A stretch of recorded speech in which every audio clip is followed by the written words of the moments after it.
तो बेटा जैसे मैंने आपको बताया था, गति के समीकरणों का समाकलन विधि से निगमन, तो ये डेरिवेशन इम्पॉर्टेंट है। गति के समीकरण आपने पढ़े हुए हैं 9th क्लास में भी, और पिछली वीडियो में भी मैंने आपको बताया है। तो उन समीकरणों का निगमन दो मेथड से आपके कोर्स में है, एक तो ग्राफिकल मेथड और एक समाकलन विधि।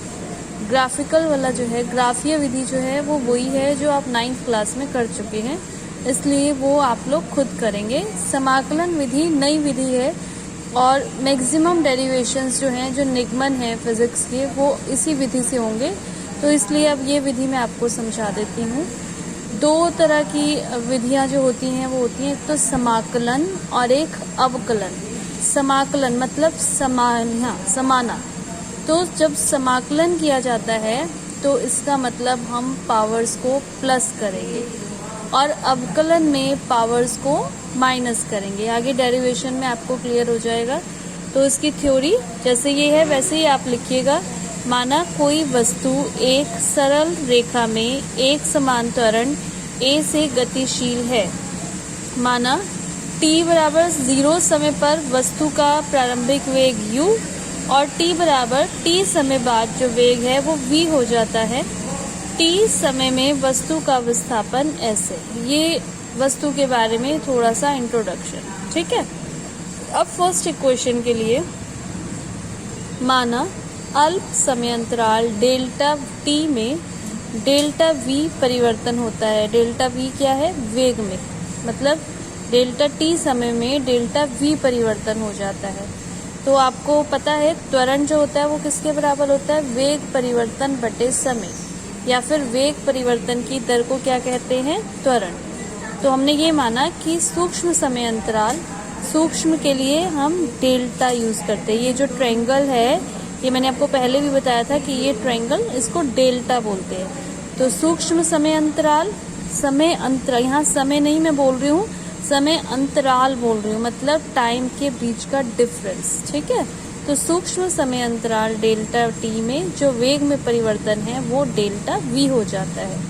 तो त्वरण जब सूक्ष्म की बात करते हैं तो हम इसे इस तरीके से लिखते हैं, लिमिट, ये लिमिट है, delta t tends to 0 delta v upon delta t।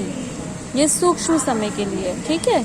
और जैसा कि मैंने आपको पहले भी बताया था कि तत्क्षणिक त्वरण या तत्क्षणिक चाल, किसी पर्टिकुलर टाइम पर जो त्वरण होता है, तो किसी पर्टिकुलर टाइम पर जो त्वरण होता है उसको हम इस तरीके से लिखते हैं, dv अपॉन dt। ये तत्क्षणिक के लिए है। तो a is equal to dv upon dt। त्वरण जो होता है वो वेग परिवर्तन की दर होता है, पर अगर हम किसी सूक्ष्म समय की बात करें या तत्क्षणिक की बात करें, किसी पर्टिकुलर टाइम की बात करें, तो वो dv अपॉन dt। अब यहाँ से dv अगर एक ही साइड रहे, dt को हम इधर ले जाएं, तो dv is equal to a dt। अब हमें पता है कि t बराबर 0 समय पर जो वेग है वो u है, क्योंकि प्रारंभिक वेग u है, और t बराबर t समय पर जो वेग है वो है v, क्योंकि अंतिम वेग v है। हम समाकलन विधि से गति की समीकरणों का निगमन कर रहे हैं। तो समाकलन करने का, इसका dv is equal to a dt, दोनों तरफ समाकलन किया करने पर जिसके साथ d लगा होता है उसका समाकलन किया जाता है। ये जो है इस तरीके से, ये समाकलन का साइन है, ठीक है। तो dv, v के साथ d लगा हुआ है तो dv का समाकलन, t के साथ d लगा हुआ है तो dt का समाकलन। अब जिसका समाकलन किया जाएगा वो अंदर रहेगा और बाकी टर्म्स जो हैं वो बाहर आ जाएंगे, ठीक है। समाकलन करने के लिए हम लिमिट्स भी रखते हैं।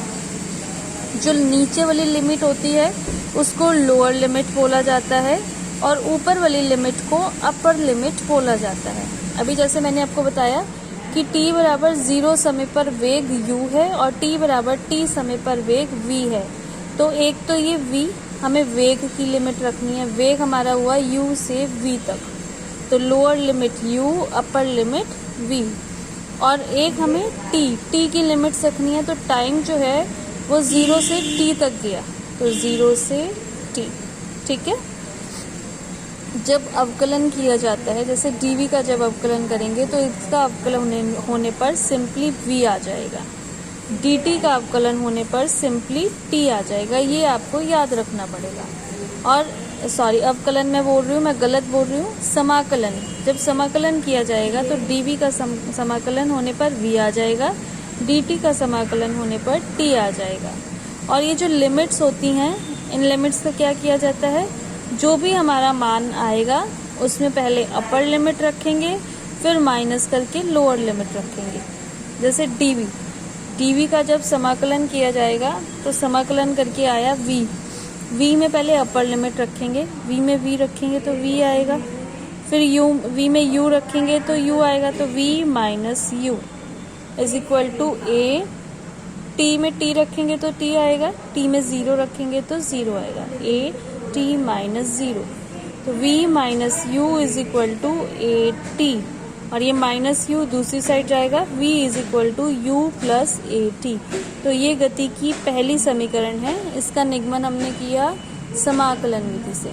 अब दूसरी समीकरण, तो दूसरी समीकरण के लिए अब हमने ये माना अल्प समय अंतराल, यहाँ पर भी समय अंतराल डेल्टा t में जो विस्थापन डेल्टा s हो तो वेग, आपको पता है जैसे वहाँ हमने त्वरण लिया था, त्वरण वेग परिवर्तन की दर होती है, इसी तरीके से वेग क्या होता है, ये चाल बराबर क्या होती है, दूरी बटे समय। क्योंकि हम किसी सूक्ष्म समय की बात कर रहे हैं तो v को हम क्या लिख सकते हैं, limit delta t tends to 0 delta s upon delta t is equal to ds upon dt। तो यहाँ से ds जो है वो किसके बराबर आ जाएगा, dt इधर जाएगा, v dt। तो फिर से अब हमें एक तो ds का समाकलन करना है, एक dt का। तो t बराबर 0 समय पर विस्थापन, s बराबर 0। जब समय 0 है तो वस्तु कुछ भी नहीं चली, उसका कुछ भी विस्थापन नहीं हुआ।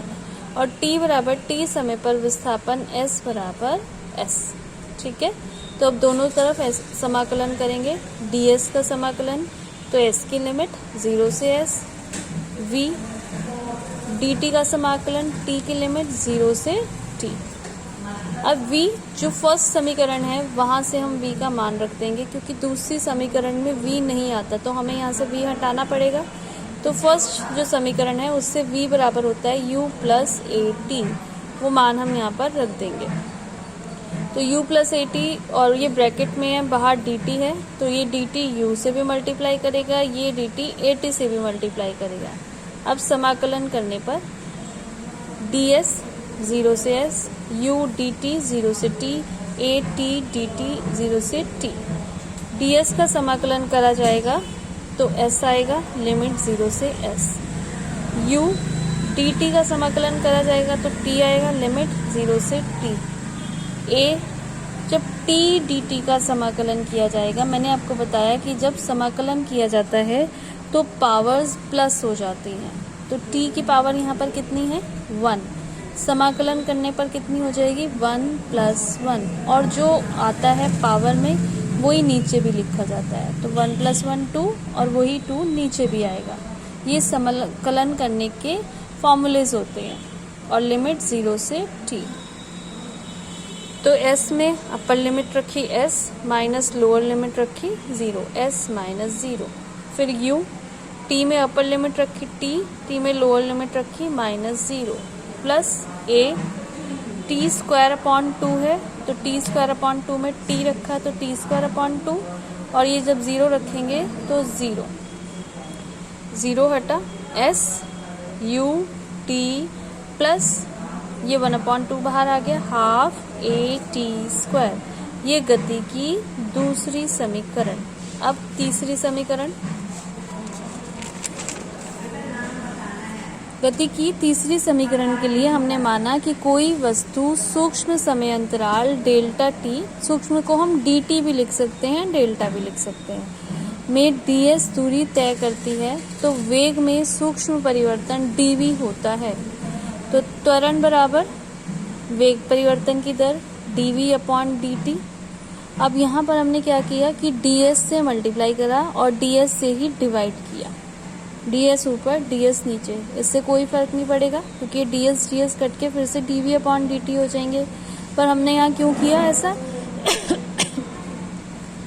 ds अपॉन dt, दूरी बटे जो समय होता है वो किसके होता है, चाल के, या विस्थापन बटे समय किसके होता है, वेग के। तो ds अपॉन dt को हम क्या लिख सकते हैं, v। तो अब ये इक्वेशन हमारी क्या बन गई, a बराबर dv बटे ds और साथ में v। तो ds को इधर ले आएंगे, तो a ds v dv। Integral, समाकलन को इंग्लिश में इंटीग्रल बोलते हैं। इंटीग्रल करने पर ds का इंटीग्रल होगा, ds की लिमिट 0 से s। v dv वेग का इंटीग्रल होगा, वेग की लिमिट, क्योंकि प्रारंभिक वेग u और अंतिम वेग v है, u से v। अब ds का इंटीग्रल s होता है, s रख दिया, और s और 0 इसकी लिमिट्स। और v dv मैंने आपको बताया इंटीग्रल में पावर प्लस होती हैं, तो v 1 + 1 अपॉन 1 + 1, और इसकी पावर्स u से v। a s में जब अपर लिमिट रखेंगे s, लोअर लिमिट रखेंगे 0, s - 0। ये बन गया v² अपॉन 2। v² अपॉन 2 में जब v रखेंगे तो v ही रहेगा, और v² अपॉन 2 में जब u रखेंगे तो u² अपॉन 2 हो जाएगा। तो as बराबर v² माइनस u², इनमें से 2 कॉमन आ जाएगा। इस 2 को इधर ले जाएंगे, तो v² minus u² is equal to 2as, और v² is equal to u² plus 2as। ये गति की तीसरी समीकरण। तो ये तीनों समीकरणें इम्पॉर्टेंट हैं, समाकलन विधि से करना, और साथ में इस पर बेस्ड न्यूमेरिकल्स भी आ जाते हैं।